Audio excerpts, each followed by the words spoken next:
مرحبا يا رمضان، مرحبا شهر صيام. نسأل الله الرحمن رحمة على الدوام. Bismillahirrahmanirrahim. Assalamualaikum warahmatullahi wabarakatuh. Apakah Lailatul Qadar hanya bisa didapat oleh orang yang beriktikaf saja?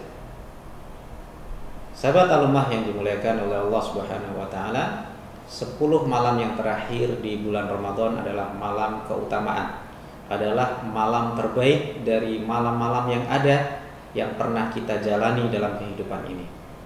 Ada 10 hari yang terbaik, yaitu 10 hari siang di bulan Dzulhijjah, di 10 awal bulan Dzulhijjah, akan tetapi 10 malam yang terbaik adalah 10 malam terakhir di bulan suci Ramadan. Dan dari salah satu malam itu, khususnya di malam yang ganjil, apakah malam 21, 23, 25, 27 ataukah malam yang ke-29, salah satu dari malam-malam tersebut jatuhlah Lailatul Qadar, malam yang lebih baik dari 1000 bulan, atau kurang lebih sekitar 80, hampir 84 tahun. Jadi ketika ada seseorang yang beribadah di malam Lailatul Qadar itu, maka otomatis dia akan mendapatkan pahala lebih baik daripada ibadah selama 1000 bulan.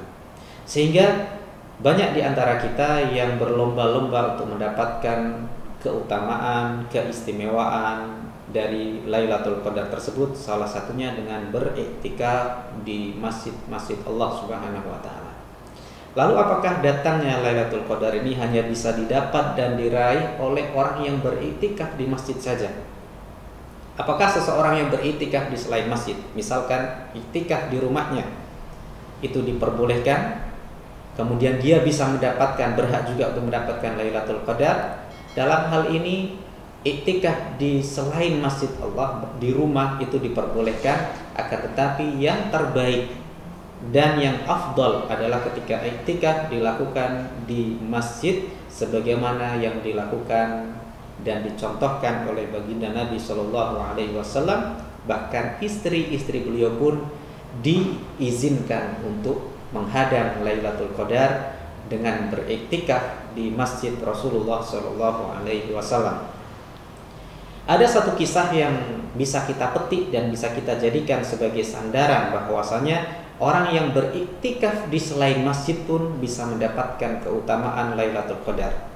Dikisahkan Al-Imam An-Nawawi rahimahullahu ta'ala ketika beliau masih kecil, saat itu beliau tidur di rumahnya bersama dengan anggota keluarganya, dengan orang tuanya dan saudara-saudaranya. Saat itu ketika datang malam, Imam Nawawi yang waktu itu beliau masih kecil terbangun, terjaga dari tidurnya dan melihat ada cahaya yang terang yang memasuki seluruh sudut rumahnya. Kemudian beliau membangunkan seluruh keluarganya dan mengatakan, bangunlah kalian semua, karena ada cahaya yang sangat terang yang memasuki sudut ruangan kita. Semua orang terbangun dan ajaibnya tidak ada orang yang melihat cahaya itu. Hanya seorang Imam Nawawi yang waktu itu beliau masih kecil. Beliau melihat ada kejadian yang di luar nalar, kejadian yang luar biasa yang tidak dilihat oleh orang lain dari keluarganya. Sehingga ayahnya teringat kalau itu adalah malam yang ganjil di malam terakhir bulan Ramadan, sehingga ayahnya mengatakan, barangkali ini adalah jatuhnya Lailatul Qadar dan engkau anakku, engkau mendapatkan satu anugerah keistimewaan yang Allah berikan yang tidak diberikan oleh yang lainnya. Maka semua keluarganya pun terbangun dan menghidupkan malam itu dengan beribadah malam, dengan sholat, dengan bermunajat, dengan beristighfar kepada Allah Subhanahu wa taala sampai datangnya waktu subuh. Artinya kejadian ini adalah kejadian yang langka, yang barangkali Allah perlihatkan kepada beberapa orang yang Allah cintai. Tidak semua orang akan diperlihatkan. Akan tetapi kita sebagai manusia yang biasa, yang punya keterbatasan, kita tidak diharuskan harus tahu bagaimana, seperti apa ciri-ciri dari Lailatul Qadar itu. Akan tetapi kewajiban kita adalah menghadangnya. Lebih baik kita hadang di dengan itikaf di masjid, akan tetapi boleh juga seseorang menghadamnya di rumahnya. Akan tetapi di masjid itu jauh lebih baik dibandingkan seseorang beritikaf di selain masjid. Semoga bermanfaat. Assalamualaikum warahmatullahi wabarakatuh.